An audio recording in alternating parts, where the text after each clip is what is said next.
प्रियंका गांधी। मैं सर्वप्रथम प्रियंका जी से अनुरोध करूंगा, कल 31 अक्टूबर को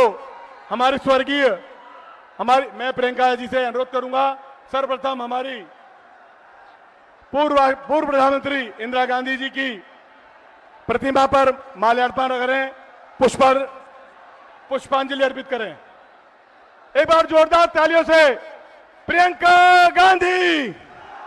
हमारे बीच में प्रियंका गांधी जी, आयरन लेडी, हमारी देश की पूर्व प्रधानमंत्री इंदिरा गांधी जी प्रतिमा पर मैं अनुरोध करूंगा कांग्रेस कमेटी के जिला अध्यक्ष अभय सर्जन सिंह जी से आएं और अपना स्वागत भाषण दें।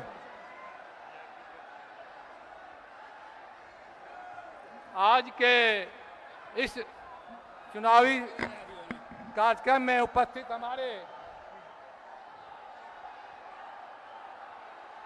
हमारे नेता, जननायक नेता, परम आदरणीय सांसद प्रियंका गांधी जी, कार्यक्रम में उपस्थित हमारे बिहार के शेरे प्रभारी जो कृष्णा लाबरू जी और हमारे साथ लगातार काम कर रहे हैं, हमारे बाहर से आए हुए पंकज उपाध्याय जी और हमारे रोहित चौधरी जी, हमारे युवा कांग्रेस के राष्ट्रीय अध्यक्ष और हमारे कांग्रेस के प्रत्याशी युवा कांग्रेस के प्रदेश अध्यक्ष शिव प्रकाश गरीबदास जी।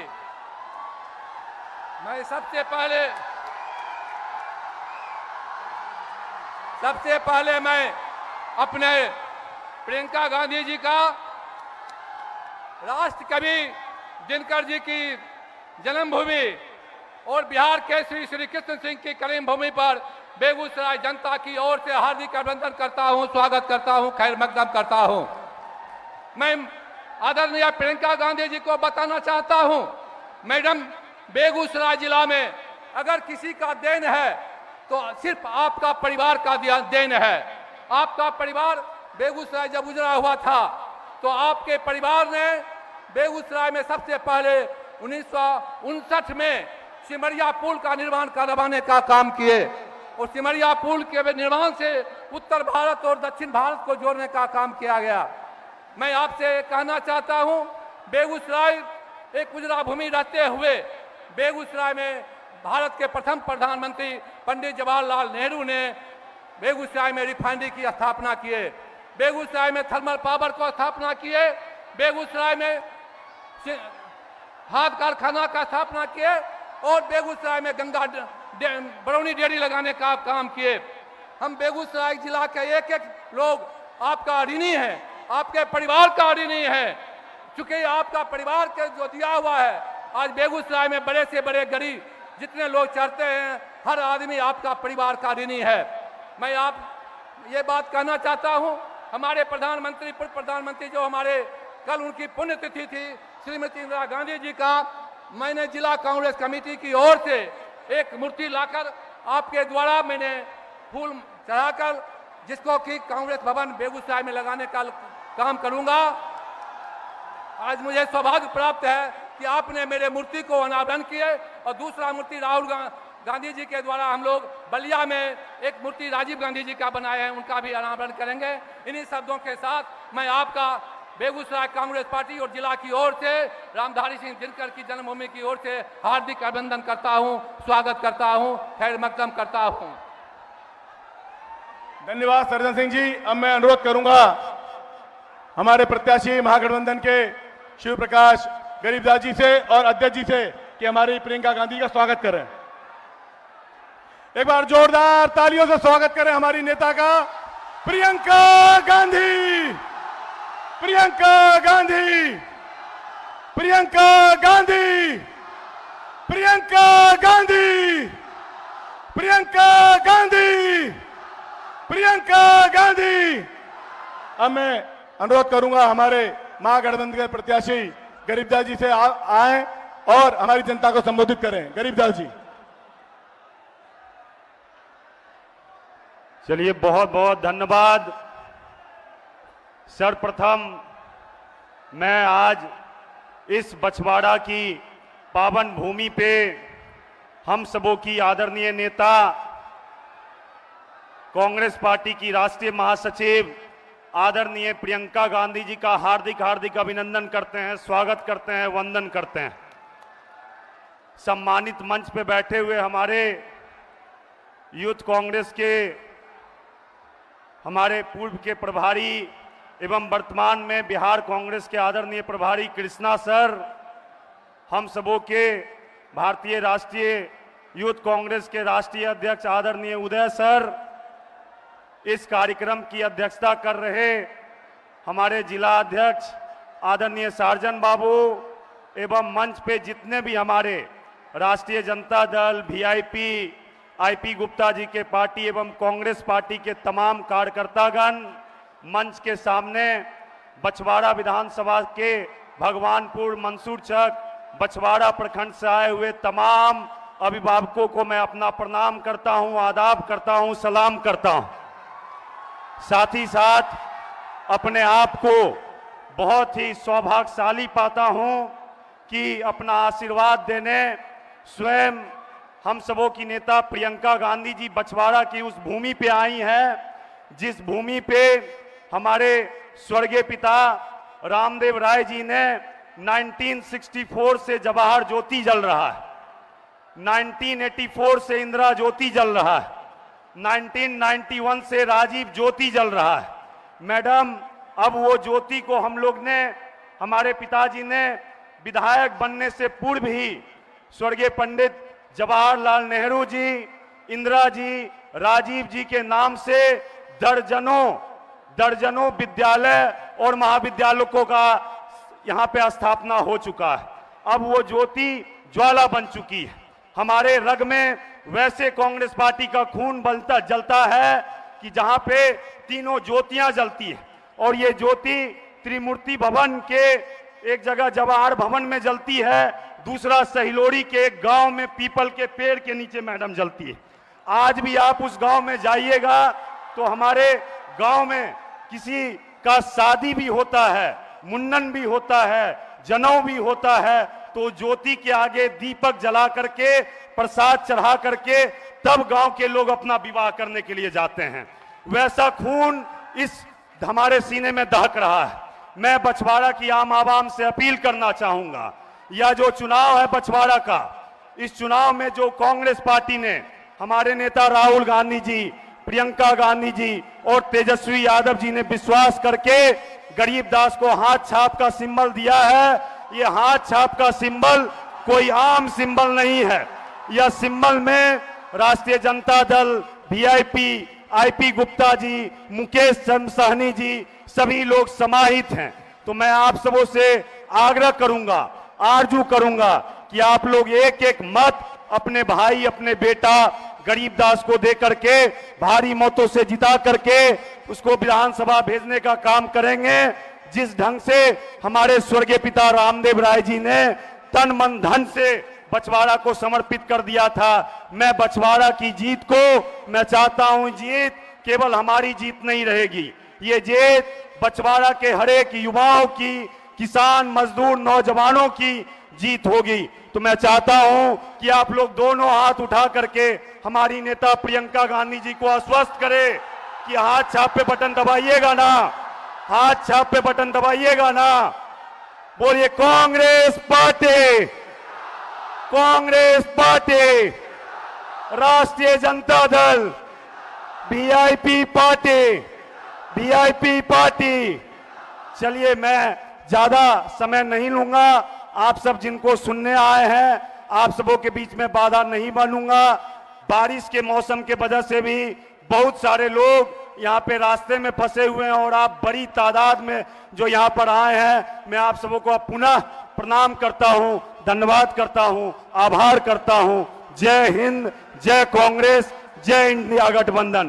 Priyanka Gandhi, Priyanka Gandhi, Priyanka Gandhi, youth Congress, youth Congress. बहुत बहुत धन्यवाद। अब मैं आप सबों के अनुमति से हम सबों की सम्मान नेता आदरणीय प्रियंका गांधी जी को आमंत्रित करते हैं प्रियंका गांधी, प्रियंका गांधी, प्रियंका गांधी। धन्यवाद।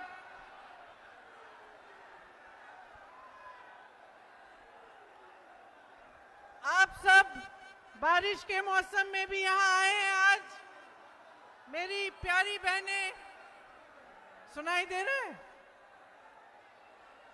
आवाज ठीक है? बस बेटा।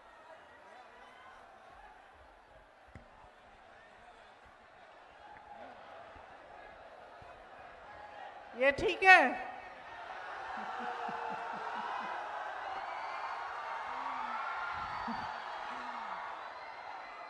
बारिश का मौसम है, फिर भी आप सब इतनी बड़ी तादाद में यहाँ आए हैं, उसके लिए मैं आपकी बहुत बहुत आभारी हूँ। सबसे पहले तो आपका इस सभा में स्वागत है। मेरी प्यारी बहनें, मेरे भाई, आप सबका स्वागत है। यहाँ मंच पर आसीन जितने भी कांग्रेस के नेता, महागठबंधन के नेता, श्री कृष्णा अलवेरू जी, श्री अभय सर्जन जी, श्री शिव प्रकाश गरीबदास जी जो चुनाव लड़ रहे हैं, श्री उदय भानु जी और बाकी जितने भी नेता बैठे हैं, उन सब का भी बहुत बहुत स्वागत। आज बारिश आ रही थी, इसीलिए ये हेलीकॉप्टर नहीं आया, लेकिन मैं आपको बताऊं कि मैं सड़क से आई हूं और मेरा दिल बहुत खुश हुआ।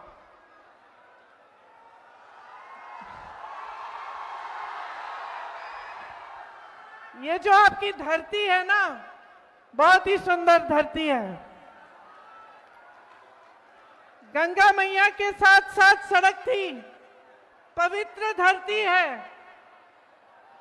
इसी धरती से महात्मा गांधी जी ने अपना सत्याग्रह शुरू किया अंग्रेजी साम्राज्य के खिलाफ। ये राजा जनक जी की तपोभूमि है, माता मंगला देवी की धरती है। राष्ट्र कवि श्री रामधारी सिंह दिनकर जी की धरती है। बिहार के केसरी बाबू श्री कृष्ण जी की धरती है। इस धरती को मेरा प्रणाम, मेरा नमन। भाई और बहनों, इस धरती जिसके बारे में हम बात कर रहे हैं, जिसके बारे में मैं आप सबके सामने ये भाषण देने जा रही हूं, इस धरती ने इस देश को बहुत कुछ दिया है। इस देश को आजादी दी है, इस देश को तरक्की दी, इस देश को बड़े बड़े अधिकारी दिए, बड़े बड़े नेता दिए, बड़े लेखक, बड़े कवि दिए। तो आज जो आपकी परिस्थितियां हैं, उसे देखकर हर देशवासी के दिल में ये बात आती है कि इतनी महान धरती है, इसका ठीक तरह से विकास क्यों नहीं हो रहा है? इसकी जनता को आगे बढ़ाने का काम क्यों नहीं हो रहा है? हमारी यहाँ पे जो बहनें बैठी हैं, इनको आगे बढ़ाने का काम क्यों नहीं हो रहा है? जो लड़ाई यहाँ से शुरू की गई, जो महात्मा गांधी जी ने शुरू की, वो हमारे संविधान की लड़ाई थी। आप सब जानते हैं कि इस संविधान ने आपको क्या दिया। कौन बताएगा क्या दिया संविधान ने? बताओ क्या दिया?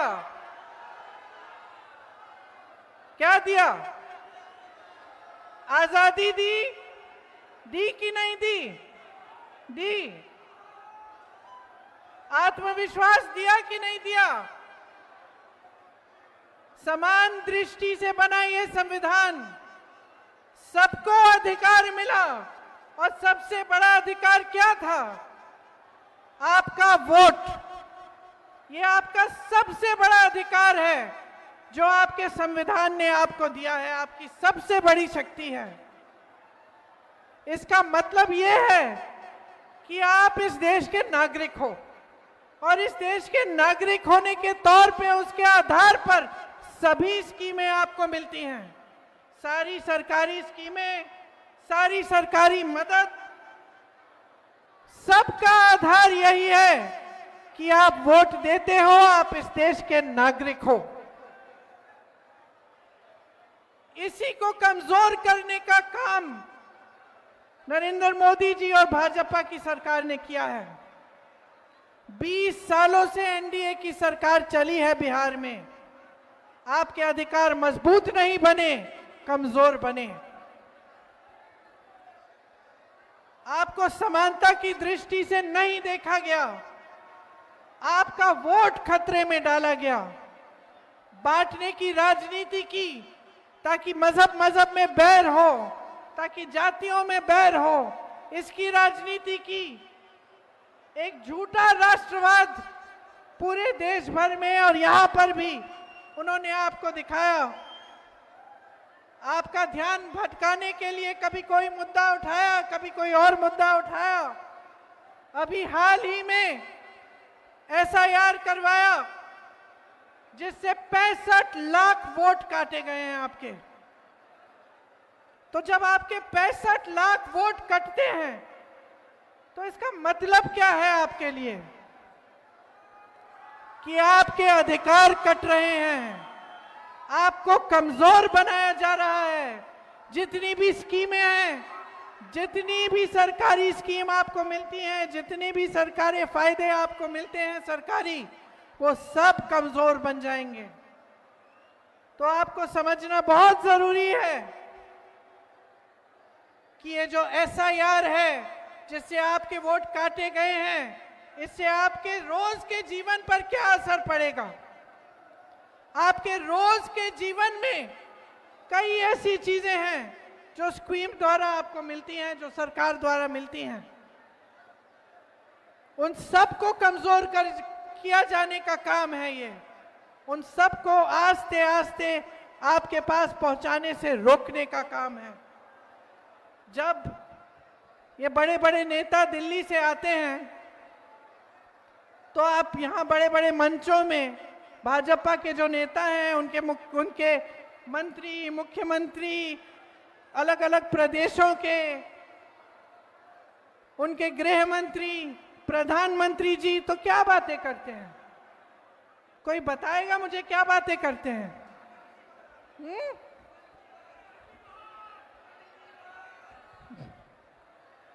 नेहरू जी की बात करते हैं, पुरानी बातें करते हैं।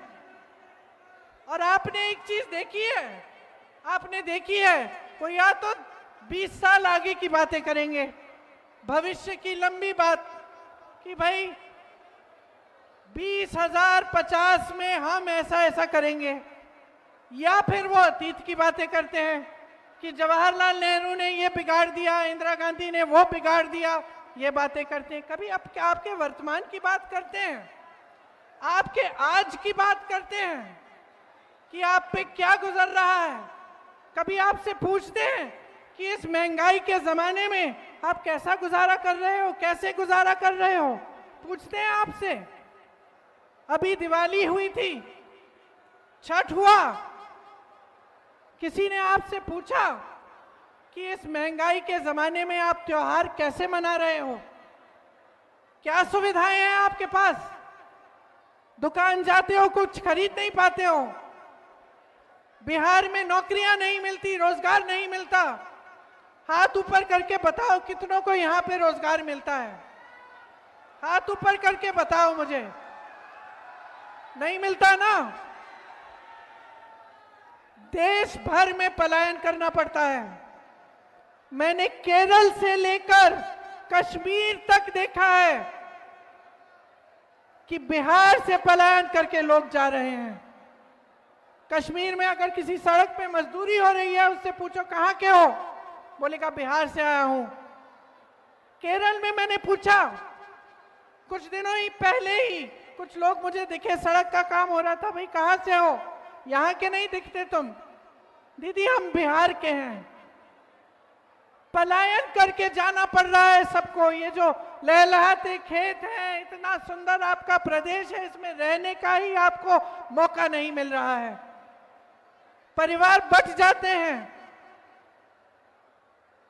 लोग पुरुष चले जाते हैं काम करने के लिए बड़े बड़े शहरों में, और परिवार यहां रहते हैं गांव में, खेती करने की कोशिश करते हैं।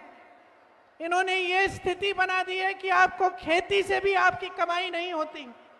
एक जमाने में आप खेती करते थे, आपकी अच्छी खासी कमाई होती थी। आज महंगाई इतनी है, हर चीज पे टैक्स लगा रखा है कि खेती किसानी से भी आप कमा नहीं पा रहे हैं।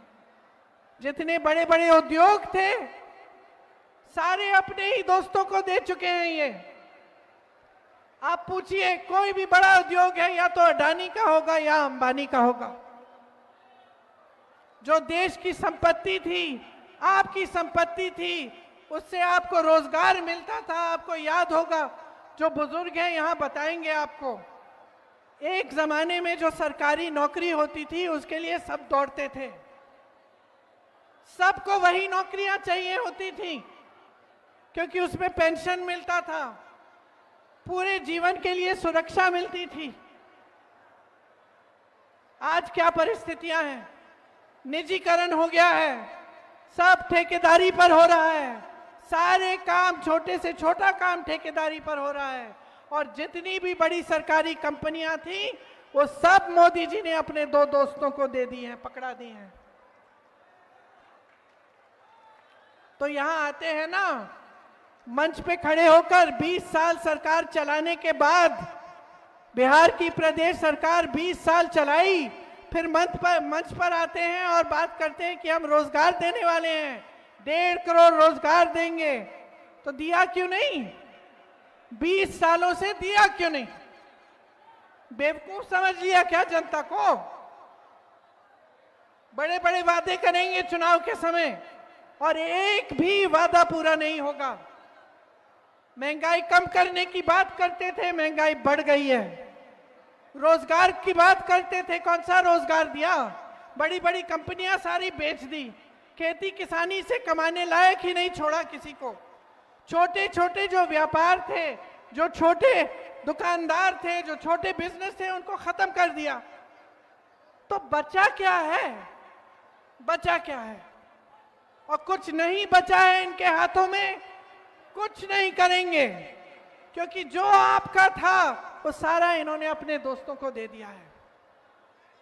सिर्फ खोखले वादे करेंगे, सिर्फ बड़े बड़े मंचों पर आपके सामने इवेंट बाजी करेंगे, इश्तिहार दिखाएंगे आपको सुंदर सुंदर कि आपका जीवन बदलने वाला है। तो किसका जीवन बदला है इन 20 सालों में? बताओ भाई, मुझे बताओ, किसी का जीवन बदला है? बहन तुम खड़ी हो, तुम्हारे लिए क्या किया? तुम जब अपनी बच्चों को देखती हो दिल घबराता है कि नहीं कि कैसे बड़े होंगे, कि मैं खिलाऊंगी कैसे इनको, मैं पढ़ाऊंगी कैसे इनको, बड़े होंगे तो नौकरी कौन देगा इनको? दिल घबराता है कि नहीं?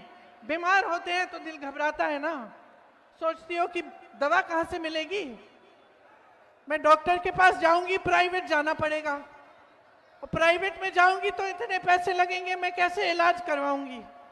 कोई घर में बुजुर्ग होता है तो उसकी देखभाल कैसे होती है? बहन तुम क्या काम करती हो? कुछ नहीं करती, लेकिन घर का सारा काम करती हो ना। सुबह से शाम तक तुम्हें आराम मिलता है? नहीं मिलता ना। यही स्थिति बिहार की हर महिला की है, हर महिला की है, चाहे वो काम करती है चाहे नहीं करती है, चाहे उसका रोजगार हो चाहे ना हो, चाहे वो खेती में सुबह से शाम तक काम ना करती हो, वो घर आती है और सब कुछ संभालती है, अपने बच्चों को संभालती है, उनका देखभाल करती है, बुजुर्गों का देखभाल करती है, सबका खाना परोसती है, ये देखती है कि सबको मिल गया है, सबने खा लिया है, तभी खाती है, तभी सोती है, और फिर भी सुरक्षित नहीं है। फिर भी महिलाओं के खिलाफ अपराध बढ़ चुके हैं, बहुत बढ़ चुके हैं, घबराती है, कहीं जाना है, शाम हो रही है, जा नहीं पाती है, नौजवान है, नौकरी चाहती है, रोजगार चाहती है, मुश्किल में है, तो क्या किया है आपके लिए? 20 साल से सरकार चलाई है और लूटा है। और क्या किया है? झूठे वादे किए हैं और क्या किया है? मोदी जी कहते हैं डबल इंजन की सरकार चलाएंगे। गलतफहमी में मत होना, कोई डबल इंजन नहीं है, एक सिंगल इंजन है इनका और दिल्ली से चलता है। आपकी कोई सुनवाई नहीं है, लेकिन आपके सीएम की भी कोई सुनवाई नहीं है। नीतीश कुमार जी का कोई आदर नहीं है, उनकी भी सुनवाई नहीं है। आज ये परिस्थिति है बिहार की कि सब कुछ केंद्र से चल रहा है। यहां पे आपके प्रदेश में कौड़ियों के दाम पर जमीन बांटी जा रही है बड़े बड़े उद्योगपतियों को।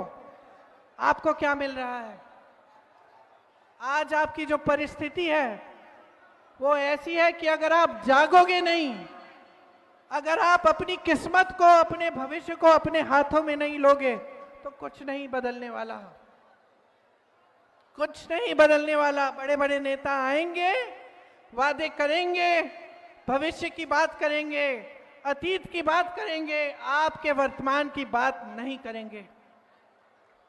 और मैं आपसे ये कहने आई हूं कि ये जो वर्तमान है ना, ये जो आपका आज है, ये आप जी रहे हो। ये सुबह उठ के जब घबराहट होती है कि फिर से रोजगार ढूंढने निकलना है या वापस चले जाना है किसी दूर शहर में जहां अपना कोई नहीं है,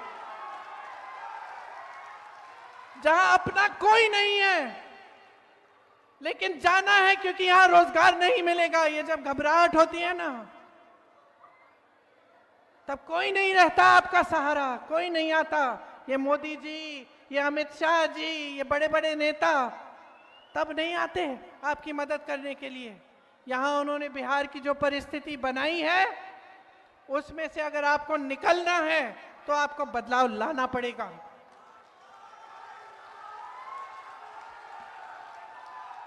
इतने सारे नौजवान हैं यहां, बताओ सब पढ़े लिखे हो?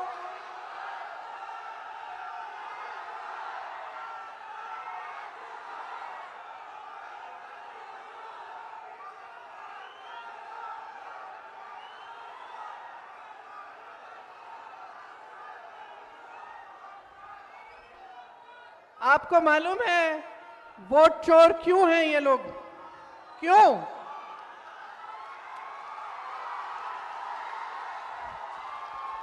वोट चोरी क्यों कर रहे हैं मालूम है? पहले तो इन्होंने बांटने की कोशिश की, थोड़ी देर के लिए चल गया काम इनका, है ना। उसके बाद उन्होंने बोला कि जंग करेंगे, ठीक है, लोगों ने समर्थन दिया। उसके बाद कुछ और निकाला इन्होंने ध्यान भटकाने के लिए, सबने समर्थन दिया। अब क्या हुआ कि 10 साल तो हो गए मोदी जी के। और एक बात है हमारे देश की जनता के बारे में, हमारी देश की जनता जो है ना, उसमें विवेक बहुत है। जनता समझने लग गई है कि ये क्या हो रहा है इसके साथ। ये जो नौजवान है ना, ये समझने लग गए हैं कि ये सारी बातें जो है सिर्फ ध्यान भटकाने के लिए है। कोई इनकी रोजगार की बात नहीं कर रहा है, कोई शिक्षा की बात नहीं कर रहा है, कोई महंगाई घटाने की बात नहीं कर रहा है, कोई उद्योग लगवाने की बात नहीं कर रहा है, सब ध्यान भटका रहे हैं। अब जब जनता जागरूक हो जाती है तो ऐसे नेता जो है ना, जो अपने ही महलों को बनाने में पड़े रहते हैं, जो अपने ही चेहरों को चमकाने में पड़े रहते हैं, ये घबराने लगते हैं। इसीलिए वोट की चोरी कर रहे हैं। ये वोट की चोरी कर रहे हैं क्योंकि ये जानते हैं कि इस देश की जनता जाग चुकी है। अब ये सब कोई बर्दाश्त नहीं करेगा, कोई बर्दाश्त नहीं करेगा। ये जो नौजवान यहाँ खड़े हैं, शिक्षित हो कि नहीं हो, बताओ कितनों की, कितने नहीं शिक्षित हो। लेकिन बेरोजगार हो। और जब नियुक्तियों की बारी आती है, टाइम आता है कि इम्तिहान दोगे नौकरी के लिए, तो क्या होता है? पेपर लीक होता है, घोटाला होता है, वहां भी चोरी होती है। हर जगह घूस है, हर जगह चोरी है, हर जगह भ्रष्टाचार है। जहां देखो एक सड़क नहीं बनती है बगैर भ्रष्टाचार के, एक पुल नहीं बनता है, एक खंबा नहीं लगेगा बिजली का बगैर भ्रष्टाचार के। और इनकी ये हिम्मत है कि आपके सामने आकर ये भविष्य की बातें करते हैं, अतीत की बातें करते हैं। चलिए करें, अतीत की बातें करते हैं। मैं भी करती हूं अतीत की बात। ये जो विकास हुआ ना, ये कारखाने लगे, किसने लगवाए? कांग्रेस पार्टी ने लगवाए। ये कांग्रेस पार्टी ने लगवाए।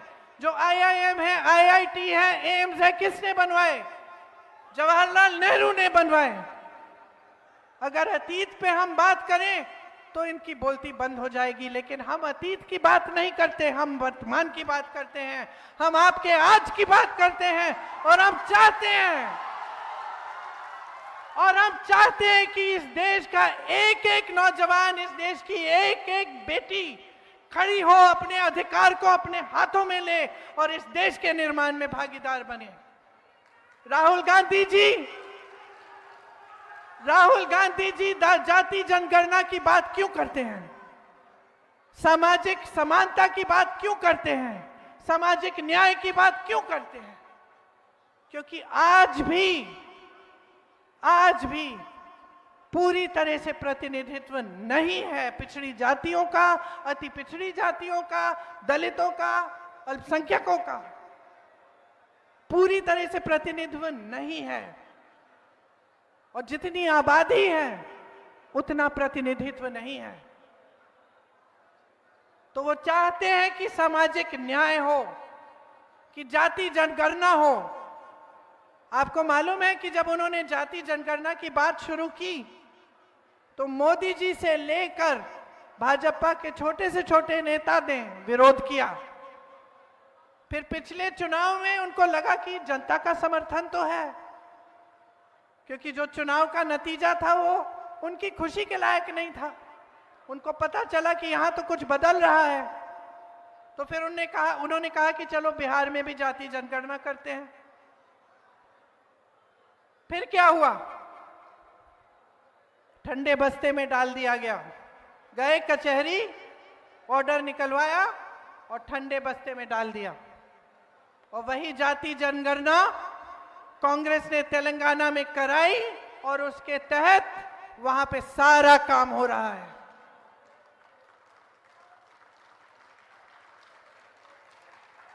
मेरी बहनें, मैं भी आपकी तरह महिला हूं।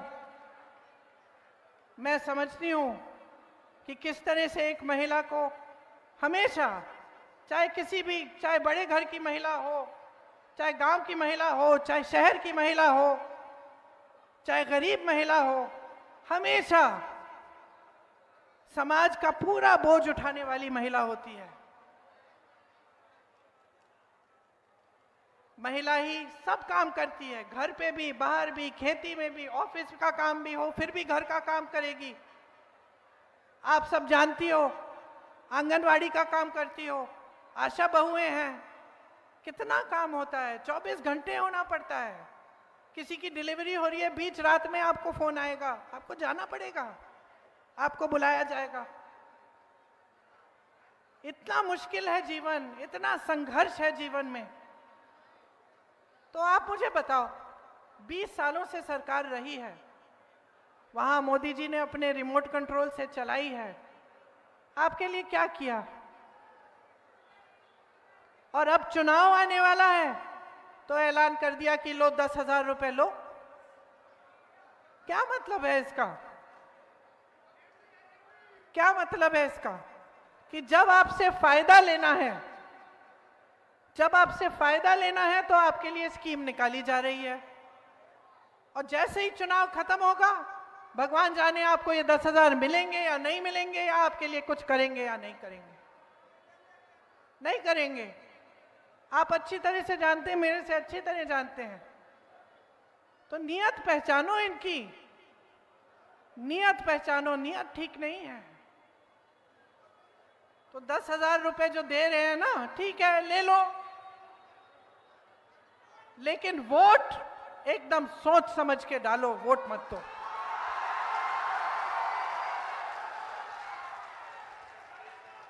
वोट मत खरीदने दो। आत्मसम्मान है तुम्हारा, तुम इस देश की नारी हो, आत्मसम्मान है तुम्हारा। जो तुम झेलती हो ना, कोई नहीं झेलता, कोई नहीं झेलता। ये जितने भी खड़े हुए हैं यहाँ पे पुरुष, इनको पता भी नहीं है कितना झेलते हो। आत्मसम्मान है तुम्हारा, गर्व है तुम्हारा अपना कि इस देश की जो नई पीढ़ी है उसकी परवरिश तुम करती हो, उसे बड़ा तुम करती हो।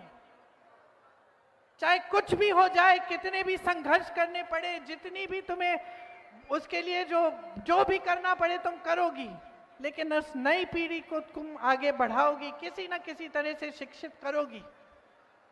मैंने यूपी में देखा है, गांव की महिलाएं थी, खुद शिक्षित नहीं थी, क्या क्या संघर्ष किए उन्होंने अपनी बेटियों को पढ़ाने के लिए। इसीलिए आत्मसम्मान है आपका। ये पूरा समाज जो है, ये पूरा देश जो है, इसको आप जीवित रखती हैं, इसको आप मजबूत रखती हैं, इसकी परवरिश आप करती हैं। इसीलिए अपने अधिकारों को अच्छी तरह से समझ लो, अच्छी तरह से समझ लो। आज मैं भी आपके सामने खड़ी हूं, वादे करूंगी, मैं भी बताऊंगी कांग्रेस क्या करेगी। अगर नहीं किया कांग्रेस ने तो बदल देना उसके बाद, क्योंकि हमारे लिए आप ज्यादा महत्वपूर्ण हो।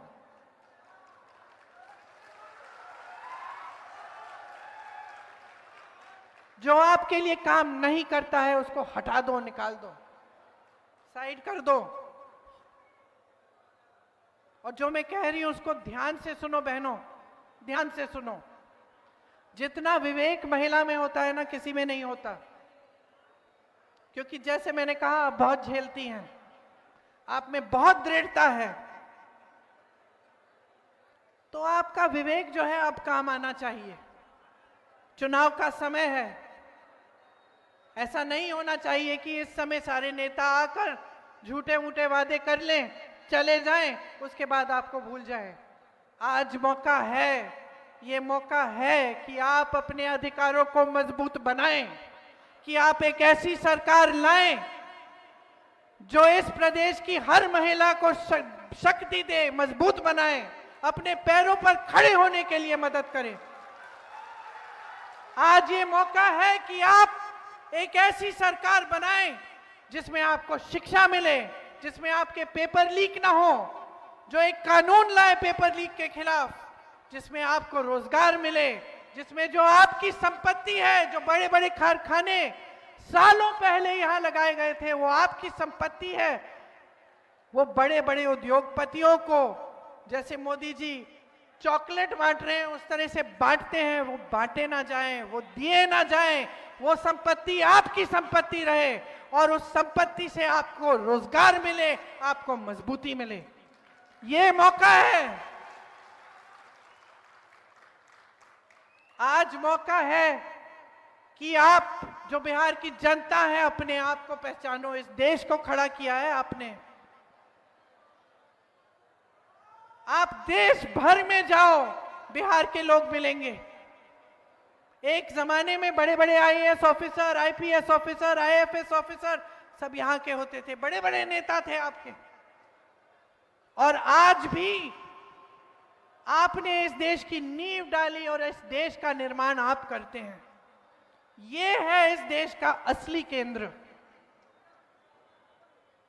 लेकिन आप अपने आप को पहचानो, अपनी शक्ति को पहचानो, और जहां से आए हो उस पर गर्व करो कि आपको बिहार को ठीक करना है। आपको ऐसे नेताओं की बातों में नहीं पड़ना जो सिर्फ अपना स्वार्थ साध रहे हैं, जो सिर्फ अपने, जैसे मैंने कहा, अपने चेहरे को चमकाने में पड़े हैं। आज ये मौका है। ये जो आपका उम्मीदवार है, आ जाओ सामने।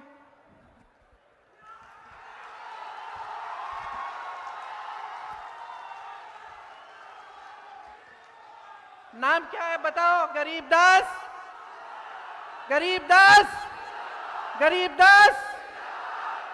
ये नौजवान है, आप में से एक है, आपको समझता है, आपके लिए संघर्ष करेगा, आपके लिए लड़ेगा और आपके अधिकारों को आपके हाथों में देगा। जो महागठबंधन है, हमारा जो महागठबंधन है, वो चाहता है कि आप मजबूत बने, कि बिहार की जनता को शक्ति मिले। और इसलिए हमने आपके लिए कई ऐसी स्कीम तैयार की है। सुनिए मेरी बहनें, विधवा, दिव्यांगजन, वृद्ध और वृद्ध पेंशन 1500 प्रति माह दिया जाएगा और हर वर्ष इसमें 200 रुपए की बढ़ोतरी होगी। भूमिहीन परिवारों को मकान हेतु 3 से 5 डिसमिल जमीन दी जाएगी। इसका मालिकाना हक मेरी बहनों तुम्हारा होगा।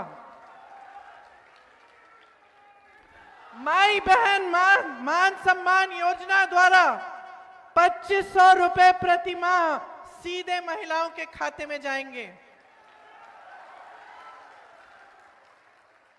और आप सुनिए इसको ध्यान से, जब परिवार का कोई सदस्य बीमार पड़ेगा 25 लाख तक का इलाज आपको मुफ्त में मिलेगा। ये खोखली बातें नहीं हैं, खोखली बातें नहीं हैं। जहां कांग्रेस की सरकारें हैं, प्रति माह महिलाओं को मिल रहा है पैसा।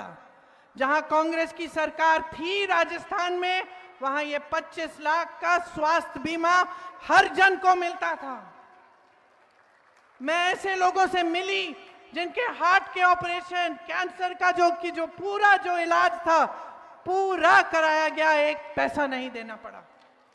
प्रमाण है आपके सामने और उस प्रमाण के तौर पर यह वादा किया जा रहा है। गरीब परिवारों को अगर उद्योग के शुरू करना है तो उसके लिए 2 लाख तक की सहायता मिलेगी। हर विधानसभा में स्थानीय रोजगार को बढ़ावा देने के लिए 10 करोड़ का बिहार बनाओ स्टाइपेंड फंड मिलेगा। न्यूनतम समर्थन मूल्य की गारंटी दे रहे हैं हम। एपीएमसी के तहत मंडी की व्यवस्था लागू की जाएगी।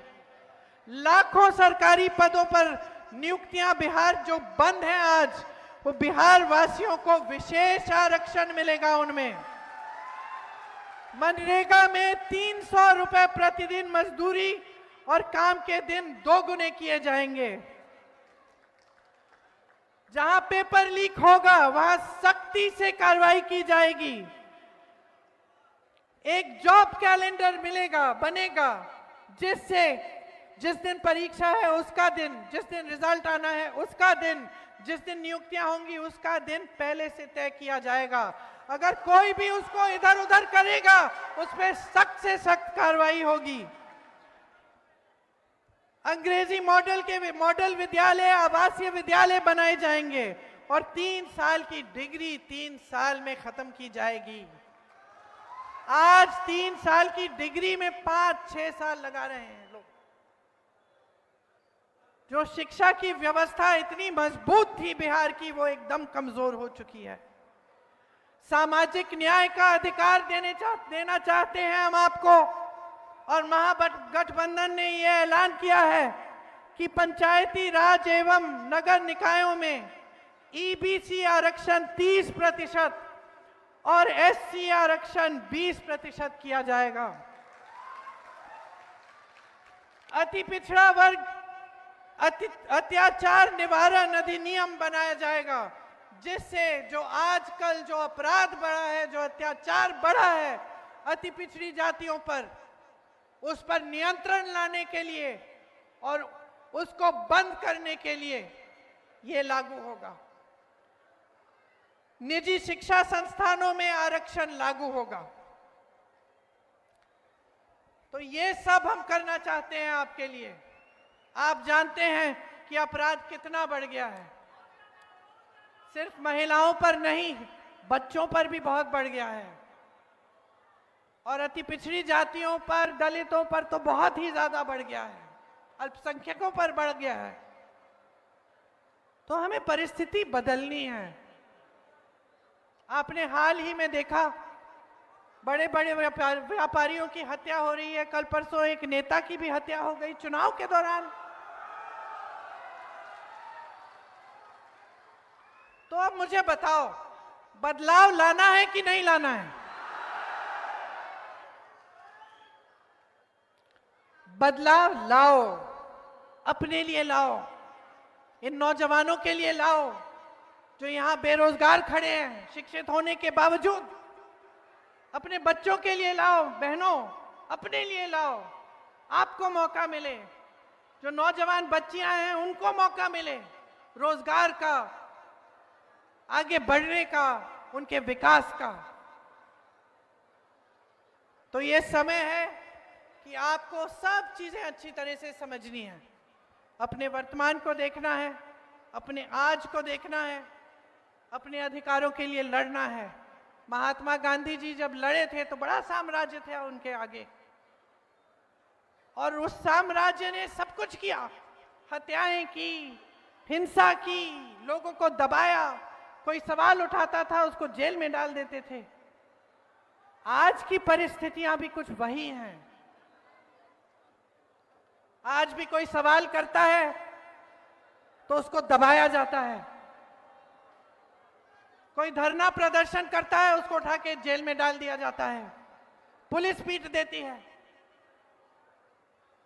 आज भी जिस तरह से अंग्रेजों ने लोगों को दबाकर राज किया, आज भी वोट चोरी क्या है? लोगों को दबाने का नया तरीका है।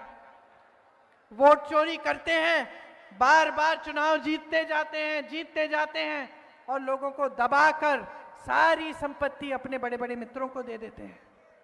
तो आज भी वही लड़ाई है बहनों और भाइयों, सच्चाई की लड़ाई है, आपके अधिकारों की लड़ाई है, इस देश की लड़ाई है जिसे हम सब प्यार करते हैं। इस देश जिसने आपको बनाया और जिसको आपने बनाया। आपने इस देश का निर्माण किया अपने खून पसीने से। आपके पूर्वज लड़े इस देश की आजादी के लिए, आज फिर से अपनी आजादी के लिए लड़ो, इन लोगों से आजादी लो, खुद अपने पैरों पे खड़े हो जाओ। और हम तैयार हैं, सरकार बनाएंगे, आपके लिए काम करेंगे, संघर्ष करेंगे, आपके लिए समर्पित रहेंगे, आपको मजबूत बनाएंगे, आपको पूरी शक्ति देंगे। तो गरीबदास जी को खूब भारी बहुमत से जिताइए, अपना भविष्य मजबूत बनाइए। एक बार जोर से बोलो, एक बार जोर से मेरे साथ बोलो।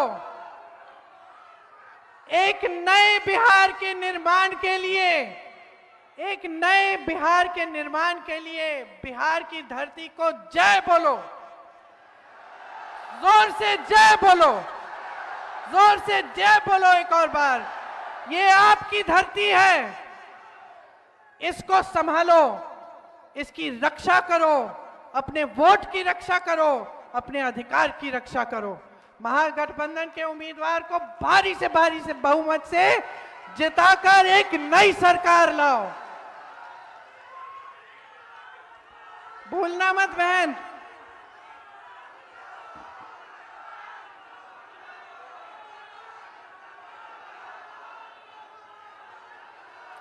जय हिंद, जय हिंद, जय हिंद।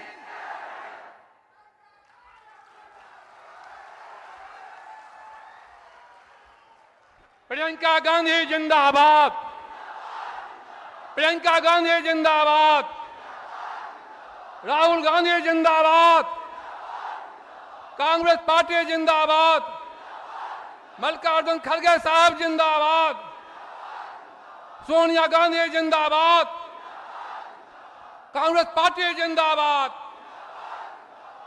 प्रियंका गांधी जिंदाबाद, प्रियंका गांधी जिंदाबाद।